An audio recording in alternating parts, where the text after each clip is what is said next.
Բարև ձեզ հարգելի գերներ, համակիրներ, վերջերս իմ ելույթներից մեկի կապակցությամբ տարբեր ընկերների մոտ սկսվել է բանավեճ, որոնց հեղինակները հիմնականում մեղադրում են Ռուսաստանին, վկայակոչվելով Ռուսաստանի մի շարք պետական, քաղաքական գործիչների, դիվանագետների, նրանց վերագրելով խոսքեր իբր թե հայտարարել են, որ Ռուսաստանին Հայաստանը հարկավոր է առանց հայերի։ Որքանով է ճշմարիտ այդ պնդումը։ Հենց սկզբից ասեմ, որ բանավեճի հեղինակներից ոչ մեկը չի կարող իր տեսակետը պնդել առանց հիմնավոր փաստի, փաստաթղթի, որովհետև չկա իրականության մեջ որևէ վկայություն, որ Ռուսաստանի պետական գործիչները արել են այդպիսի հայտարարություն։ Անդրադառնանք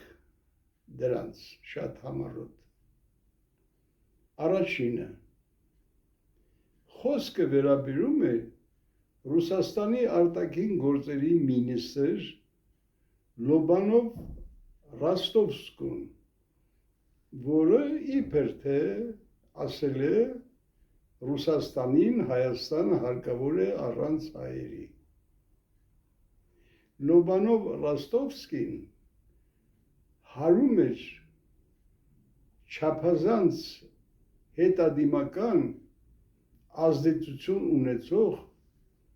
սինոդի դատախազ Պաբեդանոսցևին։ Պաբեդանոսցևը Ալեքսանդր II իրավագիտության դասատուն էր եղել, այնուհետև դասավանդել է նրա որդուն, հետագա Ալեքսանդր III-ին։ Լոբանով Ռոստովսկին դիվանագիտական աշխատանք է տարել զանազան երկրներում, այդ թվում նաև Թուրքիայում։ Ռուսաստանի արտաքին գործերի մինիստրը նշանակվել 1895 թվականի մայիսին, մահացել է 1896 թվականի օգոստոսի 18-ին։ Ինչու եմ շեշտում Լոբանով Ռոստովսկու ծննդյան և մահվան տարեթվերը։ Միայն մի բանի համար ասելու, որ այն ամենը, ինչ որ վերագրվում է այդ մինիստրին, իրականության չի համապատասխանում։ Ինչու՞։ Տեսեք, Օտոմանյան բանկի գրավումից հետո, չեմ ուզում անդրադառնալ այդ փաստին, հետագայում առիթը կլինի ավելի մանրամասն խոսեմ։ Առիթը Սուլթան օգտագործեց և 1896 թվականի օգոստոսի 27-ից հրամայեց կոտորել հայերին։ Պոլսում 30 ժամվա ընթացքում սպանվել է 10,000-ից ավելի հայ։ Հայկական կոտորածներ եղել են նաև ծայրամասերում։ Պոլսում գտնվող եվրոպական երկրների դեսպանները հավաքվում էին, խորհրդակցում էին, նամակ էին հղում, դիմում հղում Սուլթանին, կոչ անելով դադարեցնել հայկական կոտորածները։ Սակայն Սուլթանը չէր լսում։ Ի վերջո Ռուսաստանի դեսպան Նելիդովը անձամբ մեկնել է Սուլթանի պալատ, հայտարարել է, եթե հայերի կոտորածները չդադարեցնի, ապա կհրամայի ռուսական ռազմանավերին ռմբակոծել բոյուկվեդին, այսինքն Սուլթանի պալատը։ Նելիդովի խոսքերից ահաբեկված Սուլթանը հրամայում է դադարեցնել հայկական կոտորածները։ Իրականությունը սա է, բայց տարածում են հակառակը, այսպես օրինակ, իբր թե հայկական կոտորածների ժամանակ ռուսական արտաքին գործերի մինիստր Լոբանով Ռոստովսկին Սուլթանին ասել է ձեր այդ գերազանցություն կոտորեք կոտորոք հայերին։ Մինիստրը այդ ժամանակ չէր կարող Սուլթանին ասել, որովհետև նա մահացել էր օգոստոսի 18-ին, հայերին կոտորածը սկսվել էր 27-ին։ Իրականում ինչ է տեղ ունեցել, ինչու է Լոբանով Ռոստովսկու անունը դուրս եկել որպես վերոհիշյալ խոսքերի հեղինակ։ 1994 թվականին անգլիացի պատմաբան Ջեյմս Գրինվիլը ուսումնասիրելով Անգլիայի արտաքին գործերի մինիստրության արխիվը հայտնաբերել է մի շատ հետաքրքիր փաստաթուղթ, որտեղ շարադրված է հետևյալը, որ պատրաստել են նամակ ուղարկել Times թերթին հրապարակելու համար։ Այդ նամակում ասվում էր հետևյալը, որ Ռուսաստանի դիվանագիտության ազդեցիկ ղեկավարներից մեկը հայտարարել է, թե Ռուսաստանին Հայաստանը հարկավոր է առանց հայերի։ Ով էր Ռուսաստանի արտաքին գործերի մինիստրը այդ ժամանակ, Լոբանով Ռոստովսկին։ Ահա այստեղից վերագրեցին նրան, մինչդեռ Times թերթը մինիստրի անունը չի հոլովել, այլ ուղղակի գրել է բարձր դիվանագետներից մեկը։ Այս կեղծիքը բացահայտելուց հետո պարզվել է նաև այն իրողությունը, որ Ռուսաստանի դեսպան Նելիդովն է անձամբ հանդիպել Սուլթանին, ինչպես արդեն պատմեցի այդ մասին։ Ուրեմն այս փաստերը իրականությունը եղել է, բայց Մեծ Բրիտանիայի արտաքին գործերի նախարարությունում հնարվել է այդ սուտը եւ տարածվել է։ Մեր հեղափոխականները, հնչակյանները, դաշնակները, սոցիալ-դեմոկրատները, որոնք ուզում էին ժողովրդի մոտ հեղինակություն ձեռք բերել, սկսեցին խոսել այս մասին, տարածվեց, նույնիսկ մեր սովետական տարիներին տեղ է գտել այդ տեսակետը դասագրքերում, հանրագիտարանում, հայկական հարցի մասին ժողովածուներում եւ այլն։ Ամփոփեմ, իրականության մեջ Լոբանով Ռոստովսկին այդ խոսքերի հեղինակը չէ, այդ խոսքերի հեղինակը անգլիական արտաքին գործերի նախարարությունն է։ Մեր օրերում Ռուսաստանի պետական դումայի պատգամավոր Զատուլինը, որը անկեղծորեն նվիրված է մեր հայոց հարցերին, հայտարարել է, թե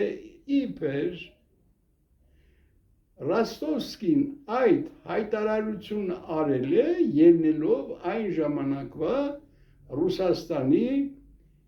ռազմաքաղաքական շահերից ելնելով։ Թույլ տվեք ասել, որ Զատուլինը սխալվում է, որովհետև լինելով պատմաբան, լավ չգիտի Ռուսաստանի քաղաքականությունը հայ ժողովրդի նկատմամբ։ Հայ ժողովրդի նկատմամբ Ռուսաստանը 7 էլ առաջինից սկսած վարել է հովանավորչական քաղաքականություն։ Սա մենք երբեք չպետք է մոռանանք։ Եվ Ռուսաստանի ռազմաքաղաքական շահերի մեջ երբեք չի մտել այն գաղափարը, որ Հայաստանը պետք է առանց հայերի։ Առաջ անցնեմ եւ հիշեմ հետեւյալը։ 1912 թվականին սկսվեց ռուս-թուրքական բանակցությունը, որը վերաբերում էր Արևմտյան Հայաստանի վիլայեթներում բարենորոգումների իրականացմանը։ Որոշվեց վիլայեթները բաժանել երկու սեկտորի։ Այնուհետև բանավեճ սկսվեց կողմերի մեջ, մասնակցում էին Ռուսաստանի ներկայացուցիչը, Անգլիայի, Ֆրանսիայի, Գերմանիայի, Թուրքիայի։ Բանավեճի առարկան հետևյալն էր. երկու սեկտորները ինչպես բաժանել։ Ռուսաստանը առաջարկում էր սեկտորները բաժանել հարավից հյուսիս գծով։ Այս ձևով, եթե հայկական վիլայեթները բաժանվում են երկու մասի, հարավից հյուսիս բաժանելու դեպքում արևելքի կողմում ընկնում էին այն վիլայեթները, որտեղ հայկական բնակչությունը ավելի մեծ էր, ավելի շատ էր։ Թուրքիան եւ նրա պաշտպան Գերմանիան առաջարկում էին վիլայեթները, սեկտորները բաժանել հետևյալ գծով. արևելքից արևմուտք։ Այս բաժանման պայմաններում ոչ մի սեկտորում հայկական բնակչությունը մեծամասնություն չէր կազմելու։ Հարց է առաջանում, եթե Ռուսաստանը վարում էր այդպիսի քաղաքականություն, որ այլեն հարկավոր է Հայաստանը առանց հայերի, ինչու էր շահագրգռված սեկտորների բաժանումը կատարել հարավից դեպի հյուսիս գծով։ Վերագրվում է նաև Կովկասի կառավարչապետ Գոլիցինին, որը նույնպես հայտարարել է իբր թե Ռուսաստանին հարկավոր է Հայաստանը առանց հայերի։ Այս հայտարարության հեղինակները թող բարի լինեն, ցույց տան որևէ ապացույց, որևէ պաշտոնական փաստաթուղթ, որտեղ նշված լինի Գոլիցինի այդ հայտարարությունը։ Սա նույնպես հնարած փաստ է, իրականությանը չի համապատասխանում։ Իրականում ինչ է եղել, ինչու Գոլիցինը դարձավ հայ ժողովրդի թշնամի։ Երկաթուղին մտել էր արդեն Հայաստան, հասել էր Երևան, հսկայական տարածք էր։ Այդ երկաթուղուն հարկավոր էին մասնագետներ, վարպետներ, բանվորներ, որոնք Հայաստանի դպրոցներում չէին պատրաստվում։ Զարգանալու էր երկաթուղու շնորհիվ արդյունաբերությունը, արտադրությունը, որտեղից պետք է այդ մասնագետները լինեին։ Ռուսաստանի հաղորդակցության ճանապարհների մինիստրությունը հատուկ նամակով ցարի գիտությամբ դիմել է լուսավորության մինիստրությանը Հայաստանում Երևանի նահանգում ստեղծել ռեալական դպրոցներ։ Մեր մոտ դպրոցները հիմնականում ծխական էին, որտեղ սովորում էին աշակերտները հայոց լեզու, թվաբանության 4 գործողություն, կրոն եւ երգեցողություն։ Ռեալական դպրոցներում սովորողները պետք է կարողանային գիտելիքներ ստանալ ֆիզիկայից, քիմիայից, երկրաչափությունից, այլապես ինչով ապահովել երկաթուղու սպասարկումը, եթե համապատասխան մասնագետներ տեղում չլինեն։ Կարելի էր մեքենավարներ բերել Ռուսաստանից, բայց մնացածը դեպո պետք է կազմակերպեր խոշոր կայարաներում։ Ահա այս պատճառով Գոլիցինը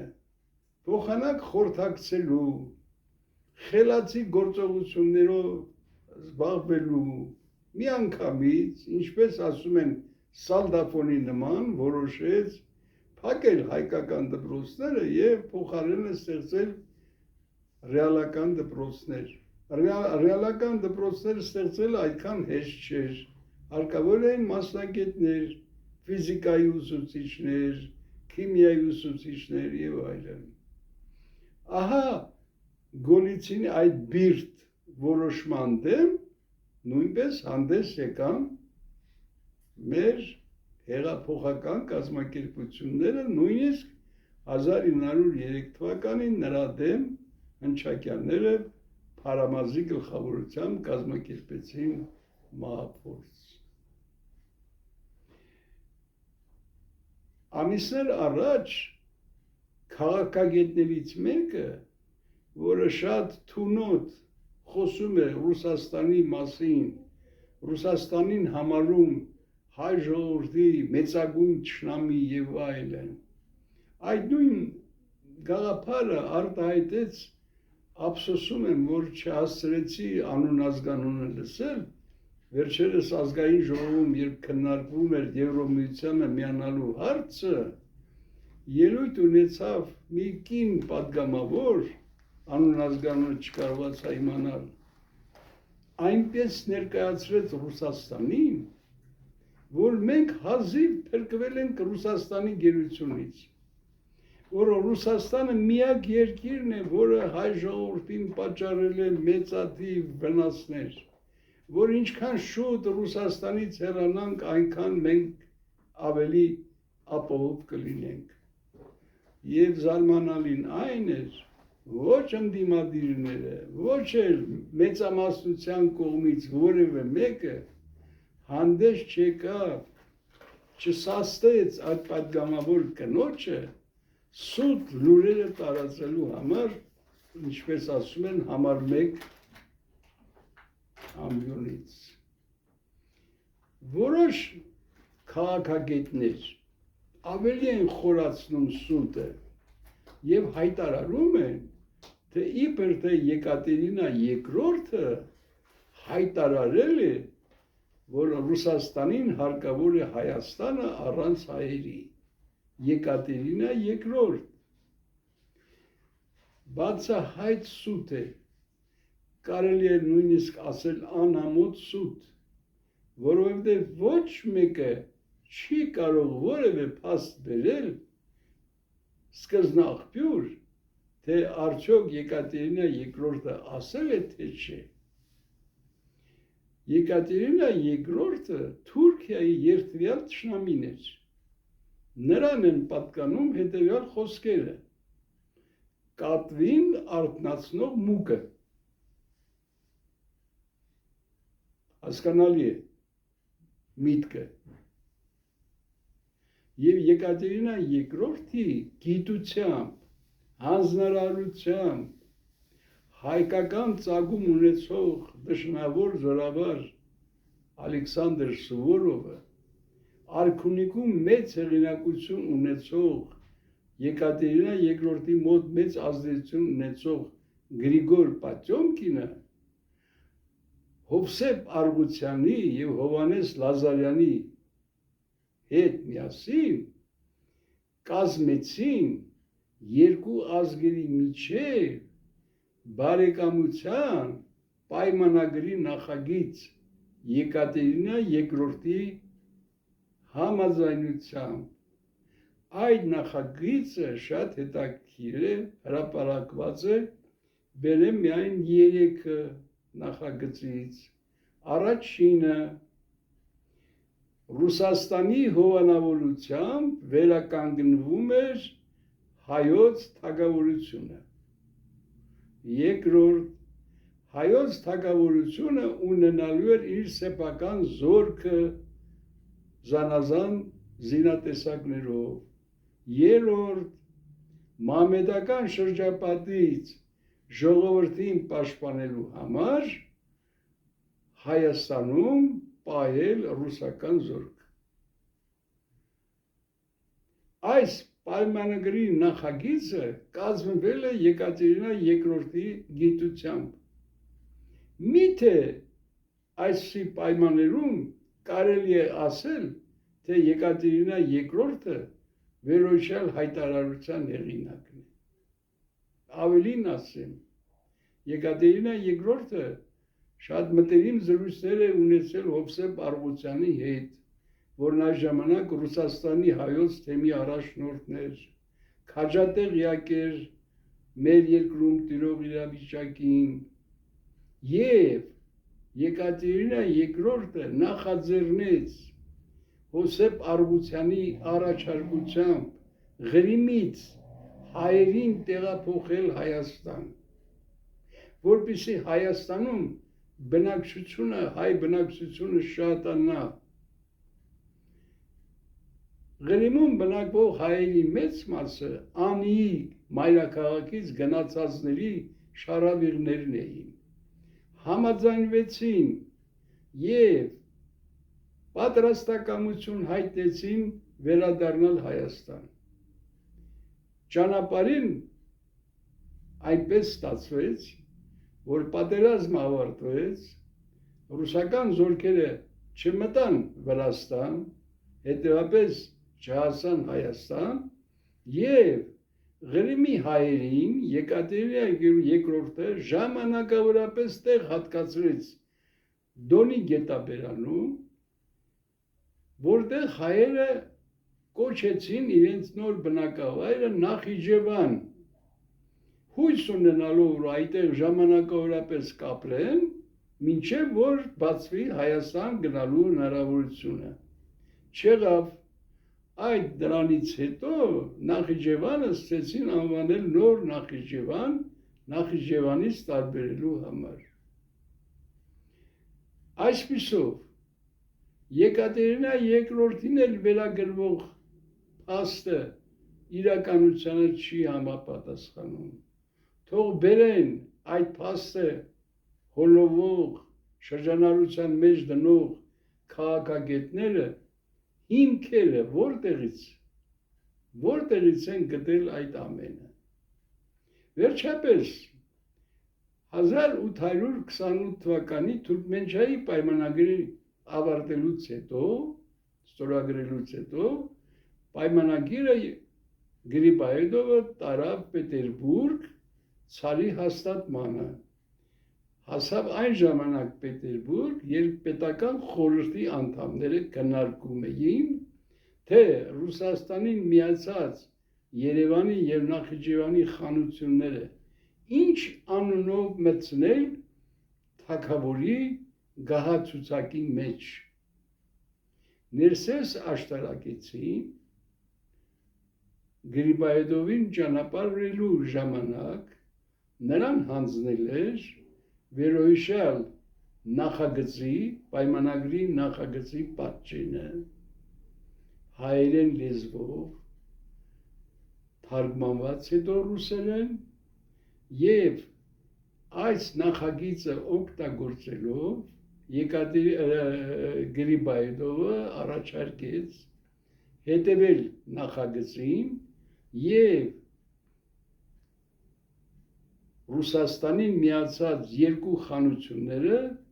միավորել ու կոչել հայկական մարզ։ Մերոնք, ինչպես օրինակ Հարություն Ալամդարյանը, շատ արագ շտապեցին եւ հայկական մարզը Արմյանսկը օբլաստ թարգմանեցին հայոց աշխարհ։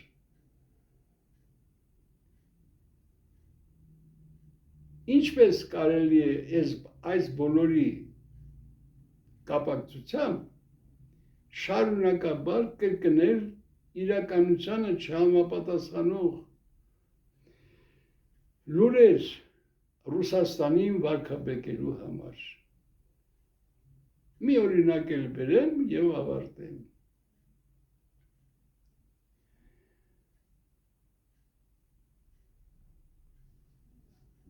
Սան Ստեփանոյի պայմանագրի նախագծի հեղինակը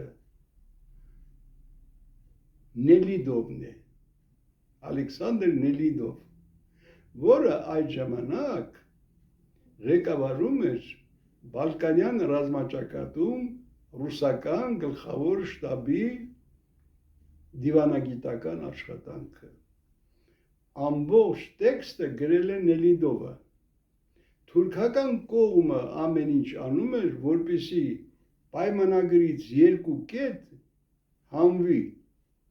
Առաջինը 16-րդ հոդվածն էր, որտեղ առաջին անգամ միջազգային դիվանագիտության փաստաթղթում հիշատակվում էր Հայաստան անունը։ Մենք պարտական պետք է լինենք Նելիդովին։ Երկրորդ կետում, որը թուրքական կողմը համաձայն չէր, բայց ընդունվեց Ռուսաստանի պնդմամբ, կայանում էր հետևյալում. պատերազմի ժամանակ այն տարածքները, որոնք մնում են հակառակորդի տիրապետության տակ, այդ տարածքներում բնակված մարդիկ, քաղաքացիները, որոնք օգնել են մյուս երկրի զորքերին, իրավունք չունեն որևէ մեկը կողմերից որևէ մեկը իրավունք չունի նրանց պատժել, հալածել եւ այլն։ Ինչու էր այս կետը մտցրել Նելիդովը, որովհետև ինչպես վկայում են սկզբնաղբյուրները, ռուս-թուրքական պատերազմի ժամանակ 1877-78 թվականին մոտ 52,000 հայ մասնակցել է ռազմական գործողություններին։ Մի մասը զենքով, մյուսը իրենց ուրիշ հնարավորություններով ծառայել են, ամեն ինչ արել են։ Եվ ահա այսպիսի պայմաններում, ինչպես վկայում է գեներալ Ալխազյանը, Դորիս Մելիքովի զինակիցը, ուրեմն պետք էր հարկավոր էր պաշտպանել այդ մարդկանց, որոնք մասնակցել էին ուրեմն պատերազմին։ Ամեն ինչ արեցին, որպեսզի այս երկու կետը չլինի, սակայն Նելիդովը եւ Իգնացևը, դեսպանը, գտնվեցին շատ ավելի համար եւ ընդունվեց Սան Ստեֆանոյի պայմանագիրը։ Սուլտանը իհարկե հանգիստ չուներ, հասավ այն բանին, որ արդեն Բերլինի կոնգրեսում 16-րդ հոդվածը ձևակերպեց 61-րդ հոդված, նպատակն այն էր անգլիացիների շարադրմամբ, որ հանվի Հայաստան անունը։ Ինչքան ռուսական կողմը չարչարվեց, արտաքին գործերի մինիստր Գորչակովը եւ մյուսները չկարողացան այդ հոդվածը պաշտպանել Բերլինի կոնգրեսում, որովհետև Անգլիան, Ֆրանսիան եւ Գերմանիան հանդես էին գալիս Թուրքիայի պաշտպանությամբ։ Մենք մոռացել ենք Իգնացևին, Նելիդովին, մոռացել ենք Գրիբայեդովին, որոնք հսկայական աշխատանք են տարել, օգնել են հայերին այդ պատերազմների ժամանակ եւ հիմա թողած այդ մարդկանց աշխատանքը, դրանց գնահատելը թողած Լոբանով, Ռոստովսկում, Գոլիցինին այսպիսի բան են ասել, բայց չէ որ նրանց ասածը ենթադրենք, որ դա իրական է, ասել են, բայց չէ որ դա չի համապատասխանում Ռուսաստանի պետական շահերին, չէ որ Ռուսաստանը պետականորեն հայ ժողովրդին միշտ հովանավորել է։ Եվ վերջապես, սիրելի ընկերներ, ժամանակն է հասկանալ մի բան եւ գնահատել Արևմտյան Հայաստանում ըստ մոտավոր տեղեկությունների բնակվում էր 3 միլիոն հայ։ Կովկասում Հայաստանում բնակվում էր 1 միլիոնից պակաս հայ։ Հայաստանը, արևմտյան Հայաստանը գտնվում էր Թուրքիայի տարածքում, Թուրքիայի տիրապետության տակ, արևելյան Հայաստանը գտնվում էր Ռուսաստանի տիրապետության տակ։ Հարց եմ տալիս, այդ ինչու արևմտյան Հայաստանը, որտեղ 3 միլիոն հայ էր ապրում, չդարձավ հայ ժողովրդի ազգային համախմբման կենտրոն, այլ դրա փոխարեն ոչնչացվեց։ Եվ այսօր արևմտյան Հայաստանում հայ չկա։ Իսկ Ռուսաստանի կազմում մնացած արևելյան Հայաստանը դարձավ հայ ժողովրդի ազգային համախմբման կենտրոն։ Ինչու այդպես եղավ։ Պարզ չէ Ռուսաստանի դերը։ Նրանք, ովքեր գիշեր-ցերեկ քարոզում են Ռուսաստանի դեմ, հաշվի առնում են այս փաստերը։ Նրանց ձեռնտու չի այս ամենի մասին, որպեսզի լայն հանրությունը իմանա։ Այդ քաղաքագետներից մեկն էլ այնքան է ոգևորվել, ինձ պատմել են, հեռուստատեսությամբ հայտարարել է, որ եթե Թուրքիայի եւ Ռուսաստանի միջև պատերազմ լինի, ինքը հրացանը կվերցնի եւ Թուրքիայի կողմից կմասնակցի Ռուսաստանի դեմ պատերազմին։ Քիչ է ասել ամոթ է։ Եվ այսօր էլ Հայաստանը շարունակում է մնալ որպես հայ ժողովրդի ազգային համախմբման կենտրոն։ Եվ դա բացառապես միայն Ռուսաստանի շնորհիվ է։ Մոռանալ այս իրողությունը, նորից փարվել Թուրքիային, վարել թուրքամետ քաղաքականություն, դա հեռու գնացող ճանապարհ չէ։ Այսօր շատերը խոսում են, որ մենք մի հատ եթե Թուրքիայի հետ բանակցություններ վարենք, կապեր հաստատենք, բայց նրա ապրանքը էժան, գյուղատնտեսական մթերքները կգան եւ այլն եւ այլն։ Սիրելի ընկերներ,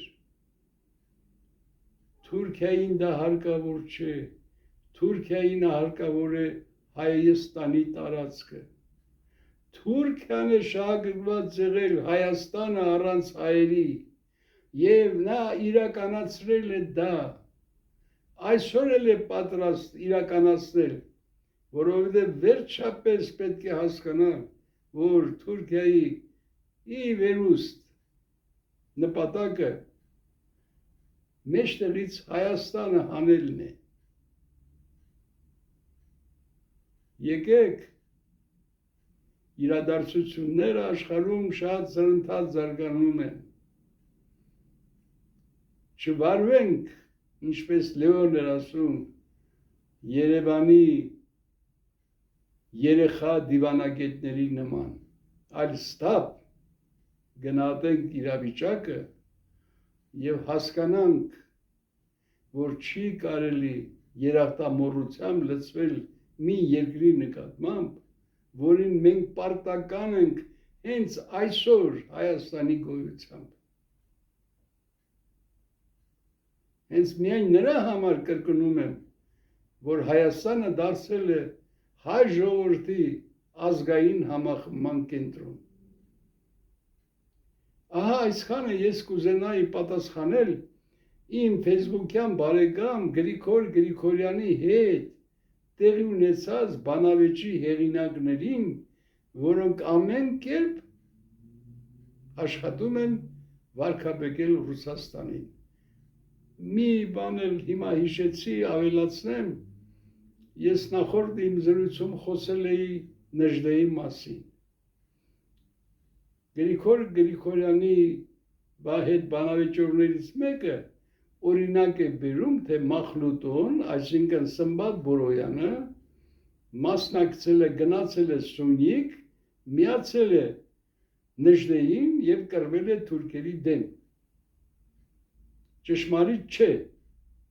Ճշմարիտն այն է, որ իսկապես Սմբատ Բորոյանը արևմտահայերից կազմված իր զինվոր ջոկատով գնացել է Սյունիք, որպեսզի կռվի թուրքերի դեմ, բայց հենց առաջին օրը Սմբատ Բորոյանը տեսել է, որ ոչ թե կռվում են թուրքերի դեմ, այլ Կարմիր բանակի 11-րդ զորամասի դեմ, այսինքն ռուս զորքի դեմ։ Սմբատ Բորոյանը հրաժարվել է համագործակցել Նժդեի հետ եւ իր խմբով հեռացել է Պարսկաստան, նպատակ ունենալով գնալ Եգիպտոս, որոշ խմբի սփյուռքահայեր, արևմտահայեր ցանկություն են ունեցել գնալ գտնել իրենց հարազատներին։ Սմբատ Բորոյանը չի մասնակցել ռազմական գործողություններին, որովհետև նա ղեկավարվում էր Անդրանիկի, զորավար Անդրանիկի գաղափարով, որ ռուսը մեր բարեկամն է, եւ այդ բարեկամությունը պետք է սրբությամբ պաշտպանել։ Ահա, հարգելի ընկերներ, ինչ կուզենայի ասել վերոյշալ հարցերի կապակցությամբ, շնորհակալություն։